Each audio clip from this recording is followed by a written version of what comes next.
Phyllis, what was your name at birth? Phyllis Ada Driver. Did you have any nicknames at all? Yes, in high school I had the ugliest possible with a name like Driver, Pile Driver, Drivel, because I usually, in high school, I always wrote the column, the gossip column, and they called me Drivel. And then I had some other funny. In a grade school, I was so skinny that I was called Skinny Connected Gas Pipe. And I envied girls who were a little pudgy. When were you born, the exact date and day? 1917, July 17. I love those numbers. 7, 17, 17. Makes it easy. And where were you born? I was born in an apartment where my parents lived on the ground floor, on newspapers, and I still have a story on my butt. But the print is much larger now. Couldn't resist. And where did you grow up? In Lima, Ohio, where I stayed all my life until I was 17 years old, graduated from high school, and went directly to Chicago to get into a music school. But you see, I had such a wonderfully secure childhood because I had two parents who were married forever. They were very elderly, which made it quiet around the house. And I lived a block and a half from the school where I went for 12 years, knew all the teachers, knew them well. The church was a block and a half away, and I played the outdoor chimes, you know, where the bells are heard all over town. They were called deacon chimes, or Deegan. Anyway, it was such fun to do that, and it gave me a great feeling of power, although I was scary being in a church. When a church is empty, or anything is empty where there are supposed to be a lot of people, it's the spookiest thing in the world. Like, if you ever are on a large airplane and the seats are empty, oh, el spooko. And what was your mom and dad's name? My father's name was Perry Driver, and my mother's name, she went by F. Ada Driver. So you know she was something of a firecracker. She was the first woman in Lima, Ohio, to have short hair called a shingle or a bob, meaning that my mother was very avant and open to new ideas. Because women wore, in those days, in the teens, you know, 17, 18, 19, they wore long hair in a bun in the back, in a very old covered wagon look. But she, darling, not only cut her hair, but colored it, a sort of a henna, brownish, and she wore rouge, and so you see she was really hot stuff. Mm-hmm. You see, when I was a child, I had no idea that my mother was different from other people. And what did your dad do? He had a large territory of insurance for a company that sold nothing but life insurance, an old line company. You see, now they have brokers and they sell whatever you want. But he had a territory, and he sold insurance to everyone in the territory, and there were a lot of farmers. I remember I went with him a lot on his trails to sell, and he would stomp into an open field and talk to a guy who was running a tractor or horses and try to sell him insurance. And he had what I called a spiel. In other words, my act is really what I heard my father do for years as a baby child. This is preschool I went with my father when he was selling. So I am a natural-born salesperson. In fact, selling comedy it's a selling job. Was there humor in the home growing up? Lots of humor. If somebody bent a fender, that became a very funny story from then on. Anything that, well, you know, all humor rises out of tragedy. Small tragedies, hopefully. If it's a large tragedy, then it has to have more time until it's funny. For instance, the standard joke about, other than that, Mrs. Lincoln, what did you think of the play? See, it has to be a long time. after a death, because that's serious. What traits do you think you received from your mom and dad? Well, my dad was solid as a rock. He dated back to the Civil War, and he was full of wonderful stories, having been a sheriff. And he had a gun, which I remember. It was a beautiful, looked like silver. That was his sheriff gun. And I thought, in those days, there was no way of locomotion except horses. And I was fascinated as a child, the fact that he was a sheriff on horseback. And wherever they went in a carriage or a wagon. And he did that plow thing where you just have two handles and one horse.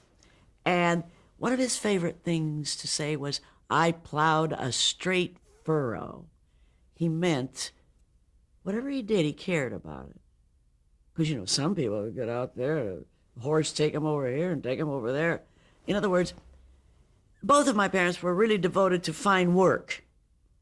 And of course, in Ohio, you grow up with a work ethic. Only child. Yes. Any other relatives around the family? Cousins, aunts, uncles? There were cousins, and the aunts and uncles were very old because my parents were old. And so their aunts and uncles were my great aunts and uncles, and they were all dying. So I went to a lot of funerals.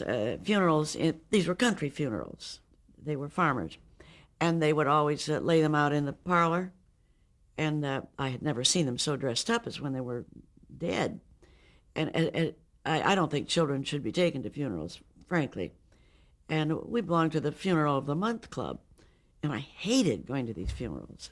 It gave me a great deal to think about because I started philosophizing about life and death very early, very young. What were your hobbies growing up? Music, reading, tennis, swimming, ballet, and music. I had to practice an hour a day every day, and it got me out of doing dishes, which worth it. Were you a good student in school? I was a very good student, extremely good student. And I went to every once a week. I got up before school and went to my piano lesson with Mrs. McDonald. Ah, what a character! What great memories she would be. I don't know how I got in without her being there, but anyway, I can remember her walking down her stairway with a cup of coffee, followed by her this big ugly black dog, sweet dog, and then he'd lie under the piano while I was having my lesson, and he stank. Dog needed a bath. And every now and then he'd snore a little while I was playing.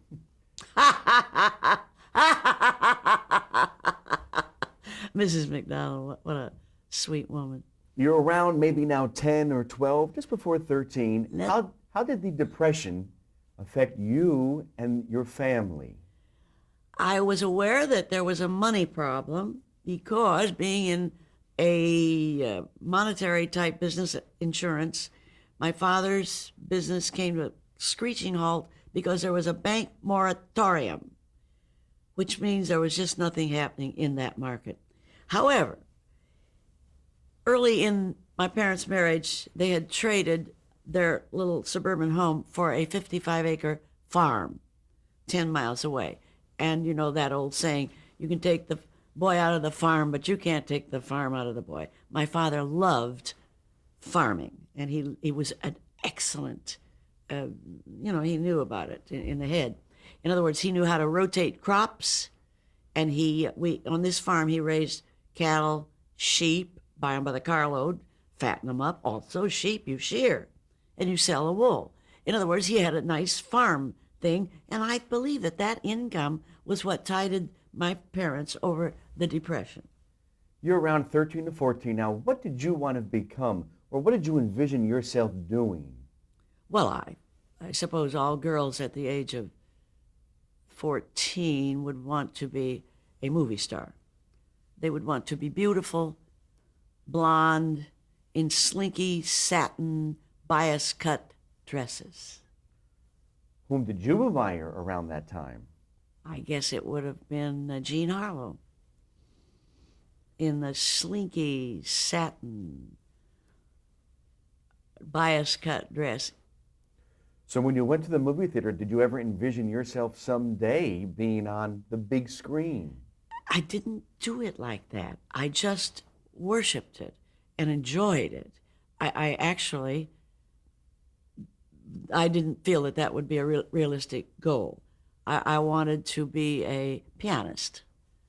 I wanted to be a fine pianist, and I practiced, and I've got quite a good deal of facility.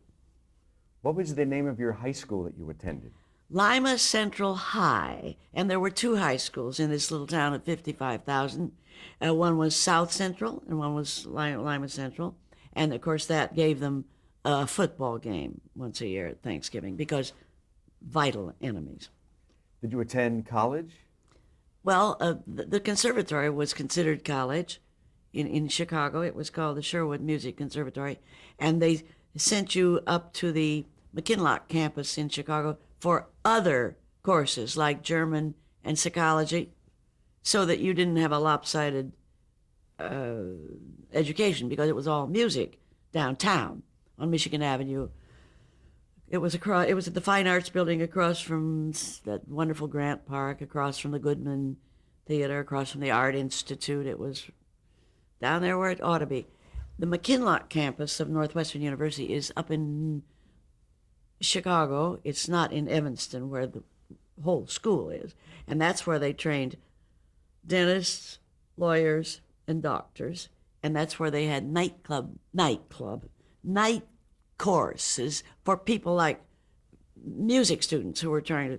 However, when I stopped going to the Chicago place and I came back to Ohio and went to Bluffton College, that's when I rounded out my education by laying very hard on philosophy, psychology, literature, English, and things like that. And Even science. And I believe on your senior year at the college, you met a brother of a classmate. True. Yes, the brother who was my classmate kept touting his brother as a date. Because you see, it was backwards the way I did. I went to the city and became a city girl. Then I go to this little farm college, really. I mean, it was in a town of 2,500. And it was besides that, it was a very strict Mennonite school. And, well, I had been going to some of these wonderful, wonderful Chicago nightclubs to hear people like Art Tatum play the piano, and, they have wonderful bands at the Edgewater Beach. Roger, I can't think of his name. Anyway, he was married to Ann Southern.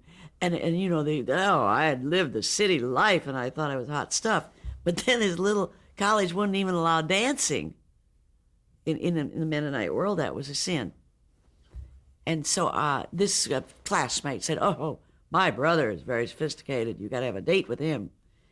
He had been working in California. He was in charge of a group of fellas that were selling newspapers. Like kids. He was in charge of a certain corner where they came and packed up their papers and went out and threw them up on the porch or the roof if they're having a good time. So when you met him, did you know it was love at first sight? Oh, my dear. It was across a crowded room. He had the most beautiful blue eyes I had ever seen. Big blue almond eyes. And he was just so handsome. And I thought, that's the way I'd like my children to look. I was a little ahead there, wasn't I? I believe it's 1939, and on November 4th, you eloped. We eloped. Oh, nobody wanted the two of us to marry. Everybody in the town said, "Oh, my God, don't marry Sherwood Diller." And they did it with such passion. And my parents were just aghast. They had gone to Florida for their 2 weeks in the sun. That's when the eloping took place. I had a free hand there. And his family was even more upset about this marriage, and well, should have been, because maybe his family knew that he would never be able to make a living and support a family. And besides, I think they were a very closed group anyway. Didn't want any outsiders in. Now Phyllis Driver becomes Phyllis Diller. And Cute name, right? Couldn't have made one up better. And you and Sherwood moved to California, Alameda. Oh, wait. First, we moved to Ypsilanti, Michigan, where he was with the bomber plant at Willow Run, where I think they made B-29s, the big bombers. Those were the big bombers of that day. And for 3 years, we lived in Michigan there. And What made you both move Michigan? to California? Oh, remember his little street gang with the papers? He had been here enough to fall in love with California. And I share that love because, you see, in Ohio and Michigan, in the summer you have, and this is really sort of before air conditioning, I mean, you have dreadful heat and humidity in the summer, and then in the winter. And in these winters in Ohio and Michigan, I'm hanging diapers on a line. In the winter, they never dry. They freeze. Now, you put these on a kid, you got a rash. I mean, and I shoveled coal. I was the only one who wasn't working in the war industry. So here I was in this little attic apartment shoveling coal for all the tenants in a basement with the rats and the mice. Your first child's born, I believe, in 42. That was back in Bluffton, yes, Right. before Ypsilanti. And now you began unconsciously, I believe, to work on your stand-up act, gathering other housewives at local laundromats. Oh, darling, I don't believe there were laundromats in 42. I don't think there were any. I don't think so. 40, that's still hand wash time. I had a washboard and a thing where you see, during the war, you couldn't buy a wash machine. Everything metal was going into the war effort. Right. Let me tell you about the laundromat line. It was invented by Alex Haley in an article that he did for Saturday Evening Post. And he simply was saying, this came much later when I was living in Alameda. He simply telescoped his idea that I was funny everywhere. I was funny at the butcher shop, I was funny at the grocery, I was funny at the laundry. He used laundromat. I see. You see, I never went to a laundromat. I did everything by hand at home. So now you're raising your family here in California. What jobs did you hold down while you were raising your family? In California? Yes. You're talking about Alameda. Yes. Yes. You see, after when he realized that the war was coming to an end, Willow Run would be closing, he'd be out of a job, he got them to transfer him to the Alameda Naval Air Station, where he didn't last very long. He had difficulty with some other worker over a cup of coffee and got fired or quit. I don't know. I never knew why his jobs ended so abruptly. As a wife, you're in a state of denial. You understand. You can't imagine this man being fired or even quitting with a family to take care of. But anyway, that's the way we got to. That's the way we got to California. That was a very smart move to get transferred within a government thing, you see. Was that the question? Yes. Let's talk about in the early 50s, you... Oh, you asked me about what jobs I had. Right. Well, honey, I had 2 children and lived in this terrible housing project. Awful, just awful.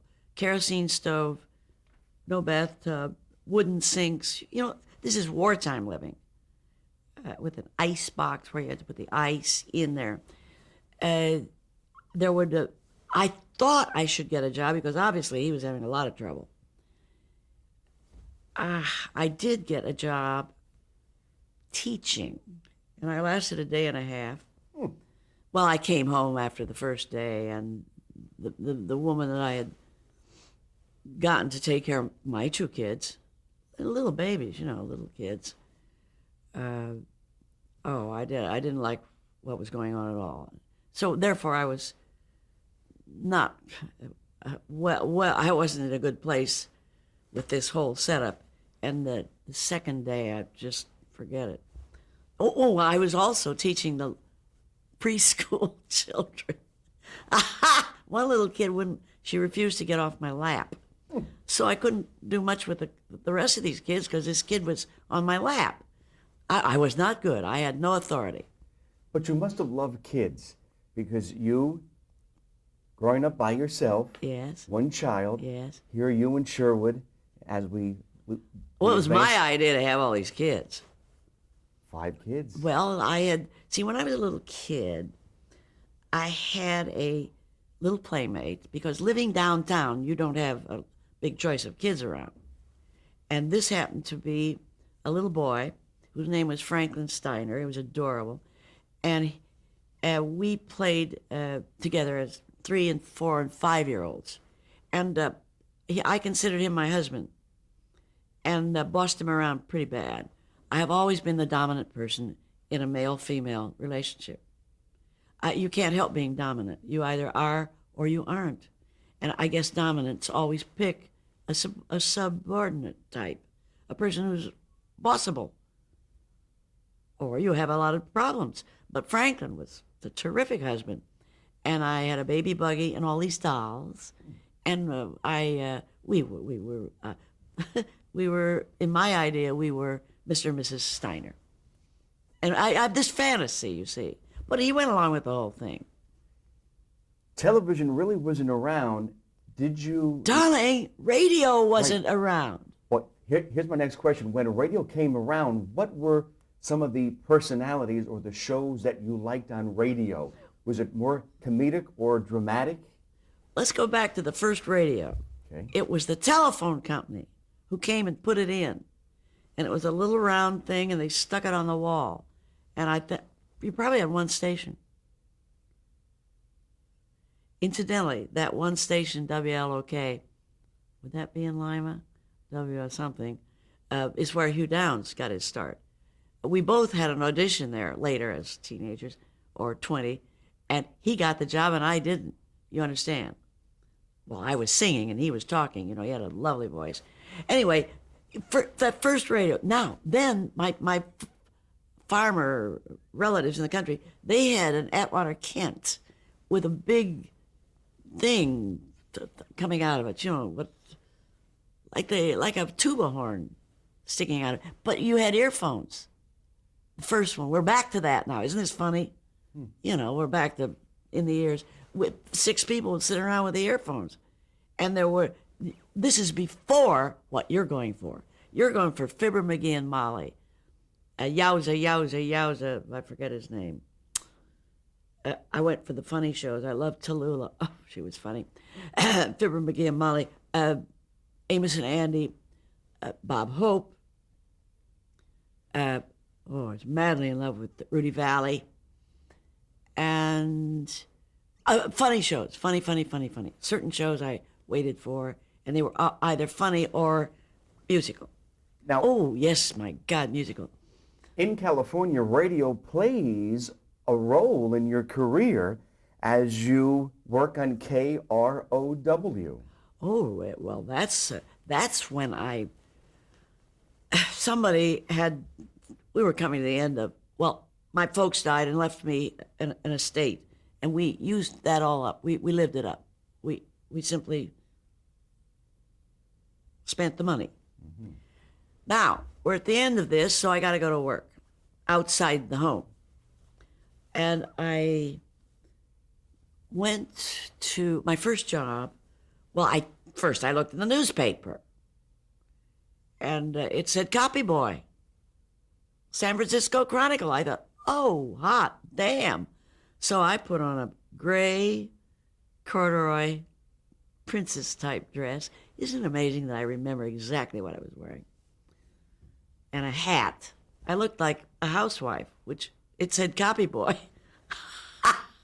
And when I get over there to the newspaper and apply for the job, he gently explained that it's a traditional thing where they take a boy who can't afford to go to college, but he has a wonderful educational record, and they train him to be a newspaper person. And that's what the job is for. And it would be inappropriate for me to be running around and doing all this, sharpen the pencils, do this, do that, and go out and cover the dog race. So I understood that. And then I got thinking, on our street lived, the man at the Chronicle said, I have an idea, though, for you. There's a newspaper, a weekly, that's going to go daily in San Leandro. And I will send you there. The fact that the man that owned the Alameda paper also owned the San Leandro paper, and he was a neighbor. So he knew me from having all these children out in the yard, and he knew me from seeing the young housewife out there. So I applied for that job and got it. It was my first job. And what type of column did you write? I had two columns, a shopping column and a gossip column. The gossip column was, of course, meant I went to parties and described what ladies wore and what happened and all that. Now, the shopping column, I always wrote funny copy when the advertiser would allow. But the way I got the job, I did a huge deal in their Christmas issue. And that's the way I really got the job. That was my, audition. So from the newspaper, then you advance, I believe, to writing copy for Kahn's department store. Yes, right. And then that was like a big Macy's. It was the big store in Oakland. And they had a fashion writer and a basement. They had a bargain basement writer, because that was one whole floor of loss leaders. But I was in charge of all the copy there were 5 stories. In other words, men's, homemaking, and books, everything. The whole store was my copy. And I loved learning how to write copy that would make people go out the front door and come down to that store. And I became so expert. Because when other people, like the lady in charge of fashion and the lady in charge of the basement, when they finished their little chores or what they did, they would read books or Reader's Digest or a book or something, or do their nails. I would study the sales book out front where it showed what sold the most. In other words, I was doing research. In other words, I was giving the store all my time. Even when my assignment was over, I would study to try to learn something for the store and for myself. And I became a hot copywriter. And that's why the radio station, KROW, which later became cable, hired me away at a larger salary. Perfect. So then I was there until another lady hired me away for just fashion copy, because she had a advertising agency which handled fashion stores. And then the guy that had me at that KROW, by then he was at KSFO over in San Francisco. So this was my jump from small town Oakland to big time San Francisco. And we're going to talk about KSFO in just one second. Good.